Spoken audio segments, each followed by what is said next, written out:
묵상기도 하심으로 새로운 예배를 시작하겠습니다. 하나님 은혜와 사랑에 감사합니다. 오늘도 우리에게 새날을 허락하시고 예배할 수 있는 은혜 주심을 감사합니다. 오늘 이 하루도 주와 동행하는 하루가 되게 하시고 주님을 기쁘시게 하는 하루가 되도록 인도하여 주옵소서. 구름 기둥과 불 기둥으로 인도하시며 또 만나와 메추라기로 공급하시는 주님의 세밀한 손길을 누리게 하여 주옵소서. 험악한 세상 가운데서 주께서 천군 천사 동원하셔서 주의 백성들이 오가는 모든 발걸음을 세밀하게 지키시고 인도하여 주옵소서. 예수님의 이름으로 기도합니다. 아멘. 찬송 390장 드리겠습니다. 예수가 거느리시니 즐겁고 평안하구나. 주야의 사고 깨는 것 예수가 거느리시네. 주날 항상 돌보시고 날 친히 거느리시네. 주날 항상 돌보시고 날 친히 거느리시네. 때때로 괴로움 당하면 때때로 기쁨 누리네. 풍파 중에 지키시고 평안히 인도하시네. 주날 항상 돌보시고 날 친히 거느리시네. 주날 항상 돌보시고 날 친히 거느리시네. 내 주의 손을 붙잡고 천국에 올라가겠네. 괴로우나 즐거우나 예수가 거느리시네. 주날 항상 돌보시고 날 친히 거느리시네. 주날 항상 돌보시고 날 친히 거느리시네. 이 세상 이별할 때에 마귀의 권세에 이기네. 천국에 가는 그 길도 예수가 거느리시네. 주날 항상 돌보시고 날 친히 거느리시네. 주날 항상 돌보시고 날 친히 거느리시네. 아멘. 오늘 이 시간에 주시는 살아계신 하나님의 말씀은 신약성경 누가복음 9장 51절에서 62절의 말씀입니다. 누가복음 9장 51절에서 62절까지의 말씀, 우리 한 목소리로 합독합니다. 예수께서 승천하실 기약이 차감해 예루살렘을 향하여 올라가기로 굳게 결심하시고 사자들을 앞서 보내시며 그들이 가서 예수를 위하여 준비하려고 사마리아의 한 마을로 들어갔더니 예수께서 예루살렘을 향하여 가시기 때문에 그들이 받아들이지 아니하는지라. 제자 야고보와 요한이 이를 보고 이르되 주여 우리가 불을 명하여 하늘로부터 내려 저들을 멸하라 하기를 원하시나이까? 예수께서 돌아보시며 꾸짖으시고 함께 다른 마을로 가시니라. 길 가실 때 어떤 사람이 여짜오되 어디로 가시든지 나는 따르리이다. 예수께서 이르시되 여우도 굴이 있고 공중의 새도 집이 있으니 인자는 머리 둘 곳이 없도다 하시고 또 다른 사람에게 나를 따르라 하시니 그가 이르되 나로 먼저 가서 내 아버지를 장사하게 허락하옵소서. 이르시되 죽은 자들로 자기의 죽은 자들을 장사하게 하고 너는 가서 하나님의 나라를 전파하라 하시고 또 다른 사람이 이르되 주여 내가 주를 따르겠나이다마는 나로 먼저 내 가족을 작별하게 허락하소서. 예수께서 이르시되 손에 쟁기를 잡고 뒤를 돌아보는 자는 하나님의 나라에 합당하지 아니하니라 하시니라. 아멘. 우리가 예수님의 행적을 쭉 살펴보면 예수님은 처음부터 배척을 당하신 삶을 사셨음을 보게 됩니다. 우리가 신앙생활을 하면서 복음을 전하거나 혹은 여러분들이 믿는다는 그것 하나 때문에 직장에서도 또 가족들에게도 주변 사람들에게도 우리가 미움을 받고 배척을 당하고 또 공격을 받을 때가 많이 있습니다. 자, 그런데 우리가 그러한 상황들을 어떻게 받아들이고 어떻게 우리가 대해야 하는지를 주님은 우리에게 오늘 이 본문을 통해서 교훈하고 있습니다. 예수님을 따르는 제자들이 과연 어떤 태도와 자세를 가지고 살아가야 하는 것일까요? 우리가 오늘 이 본문을 통해서 얻을 수 있는 첫 번째 영적 교훈은 예수님의 제자는 배척당하신 예수님을 기억해야 한다라는 것입니다.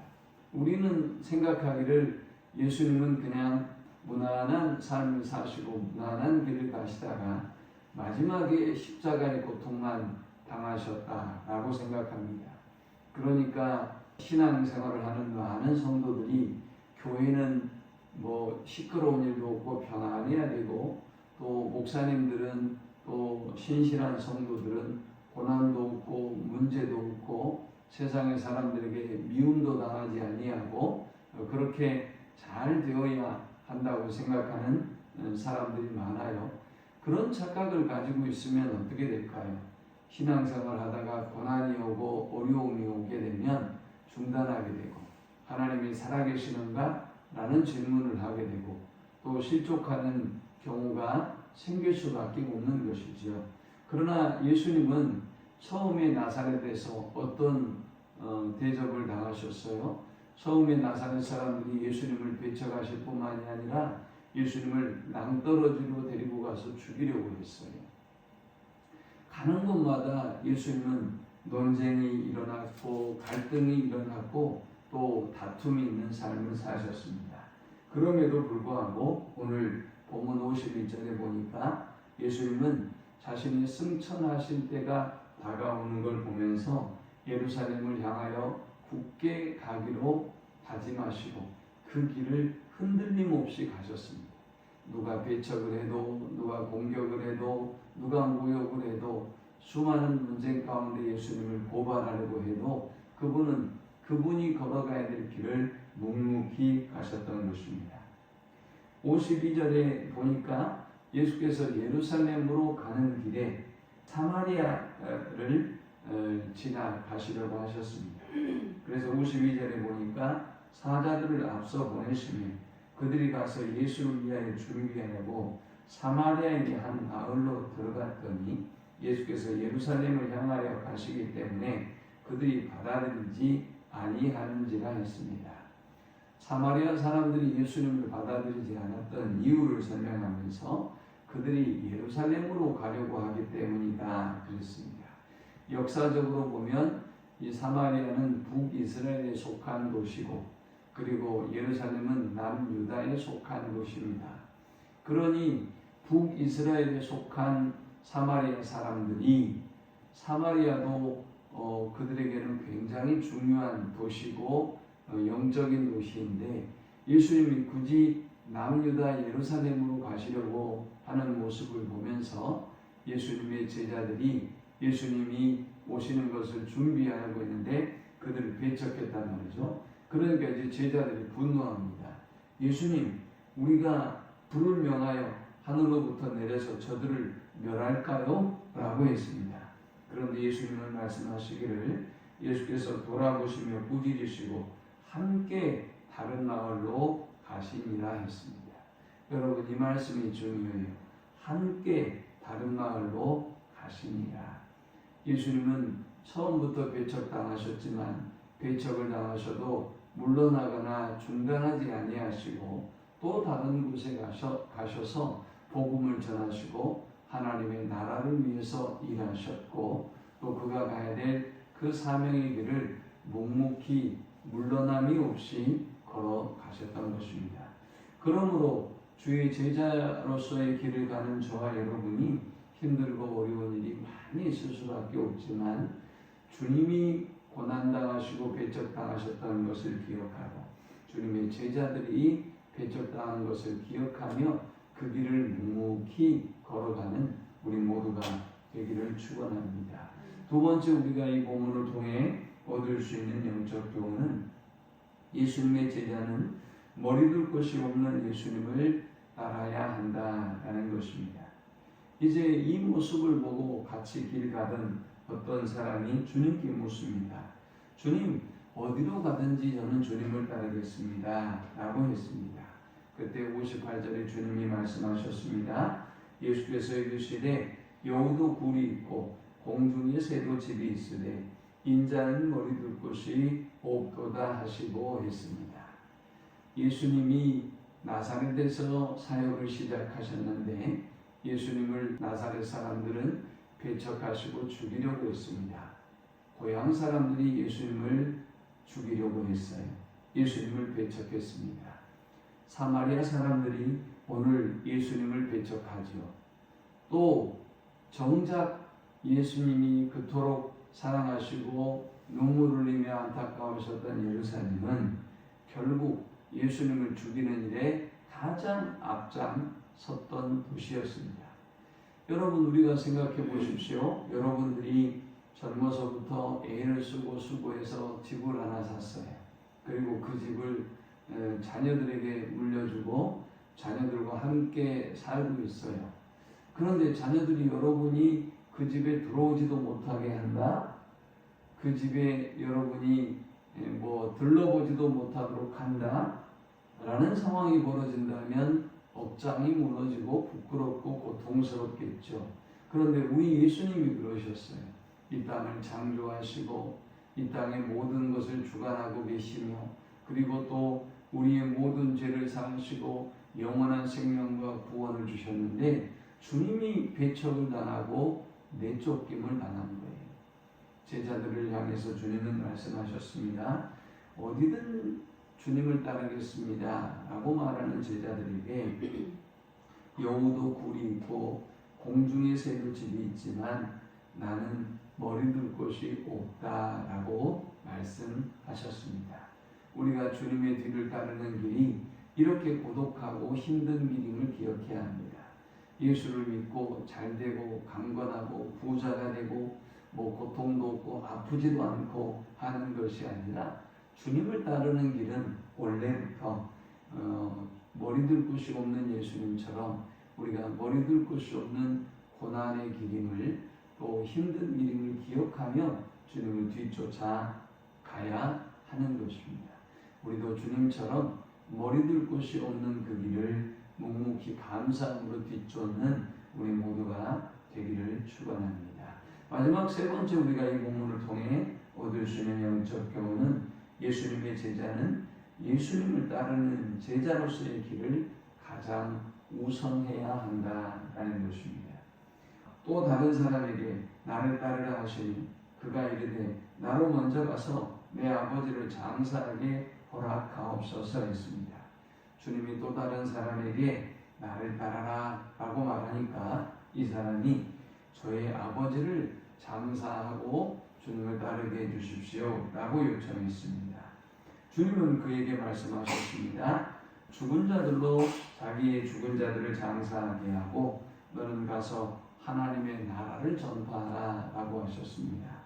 주님의 뒤를 따르는 것, 하나님의 나라를 위하여 사는 것이 가장 우선하며 중요한 일임을 말씀하고 있는 것입니다. 또 다른 사람에게 주님이 말씀하셨습니다. 또 다른 사람이 주님께 이렇게 고백합니다. 주여, 내가 주를 따르겠나이다마는 나로 먼저 내 가족을 작별하게 허락하소서. 이 사람은 주님을 따름에 있어서 가족이 중요했던 사람입니다. 그런 그에게 주님 말씀합니다.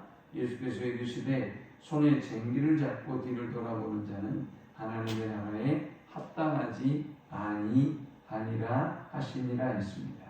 예수님의 제자는 예수님을 따르는 것을 가장 우선하는 삶을 살아야 하는 것입니다.